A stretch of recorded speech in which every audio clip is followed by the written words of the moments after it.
1857 से 1894 के दौर में एक ऐसा साइंटिस्ट गुजरा जिसने सबसे पहले इलेक्ट्रोमैग्नेटिक वेव जनरेट और फिर रिसीव की। उन्होंने कुछ एक्सपेरिमेंट्स परफॉर्म किए जिसमें उन्होंने देखा कि इलेक्ट्रोमैग्नेटिक वेव्स एक पैटर्न क्रिएट करती हैं जो कि कुछ इस तरह का नज़र आता है।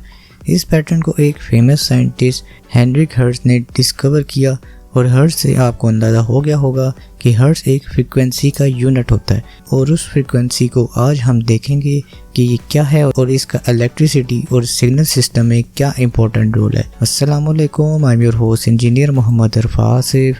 Welcome to the studio, my academic studio.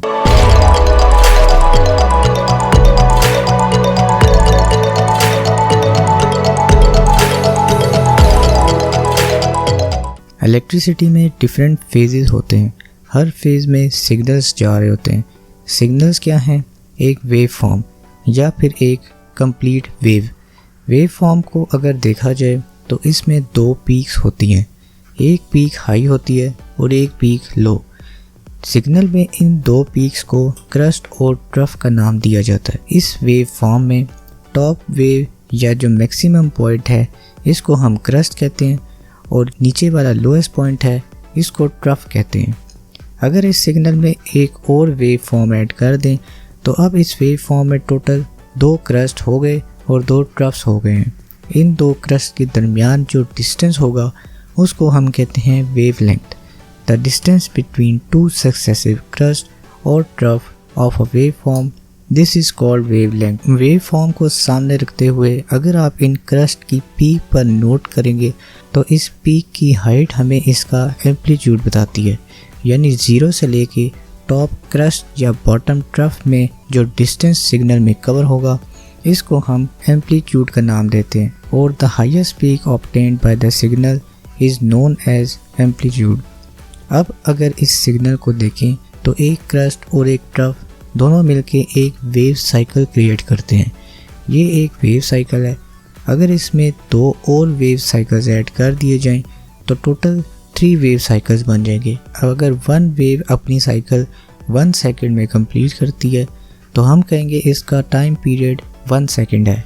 1 second में ये फर्स्ट साइकिल कंप्लीट हुआ, 2 सेकंड्स में सेकंड साइकिल कंप्लीट होगा और फिर 3 सेकंड्स में 3 साइकिल कंप्लीट हो गए। तो टाइम पीरियड कितना हुआ? 1 सेकंड। इस टाइम पीरियड से हम मेन चीज़ फाइंड करेंगे जिसको हम कहते हैं फ्रीक्वेंसी। फ्रीक्वेंसी का मतलब होता है कि 1 सेकंड में टोटल कितने इवेंट्स कंप्लीट हुए हैं। इसका फार्मूला होता है total number divided by seconds. अगर यहाँ 10 इवेंट्स हैं और टोटल 5 सेकंड्स हैं तो इसका मतलब 10/5 मतलब 2 हर्ट्ज इसकी फ्रीक्वेंसी आएगी। 1 सेकंड में दो इवेंट्स कंप्लीट हो रहे हैं। 1 सेकंड में जितने भी वेव फॉर्म्स इन्वॉल्व होते हैं इसको हम फ्रीक्वेंसी कहते हैं। अगर 1 सेकंड में 10 वेव फॉर्म्स या साइकिल्स आ रहे हैं तो टाइम पीरियड और फ्रीक्वेंसी कैसे आएगी? टाइम पीरियड इक्वल होता है 1/f। 1 डिवाइडेड बाय 10 करें तो आंसर आएगा 0.1। अब इस टाइम पीरियड से फ्रीक्वेंसी निकालनी हो तो f is equal to 1/t। 1/0.1 answer आएगा 10 और यूनिट होगा इसका हर्ट्ज, यानी टोटल फ्रीक्वेंसी आ गई 10 हर्ट्ज। हमारे घर में इलेक्ट्रिसिटी की एक फ्रीक्वेंसी आ रही होती है जो मोस्टली 50 to 60 हर्ट्ज के दरमियान होती है। इसका मतलब ये हुआ कि इलेक्ट्रिसिटी के फेज़ में एक सेकंड के अंदर 50 वेव साइकिल्स 220 AC वोल्ट्स के एम्पलीट्यूड के साथ आ रहे होते हैं। अगर आपने कैलकुलेशन करनी हो तो आप इसको भी वेरीफाई कर सकते हैं।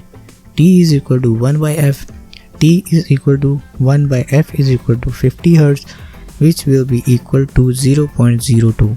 इसकी फ्रीक्वेंसी निकालेंगे तो f is equal to 1/t, 1/0.02 equal to 50 hertz. हमारे पास आंसर आ जाएगा। ये तो चले हर्ट्ज में है।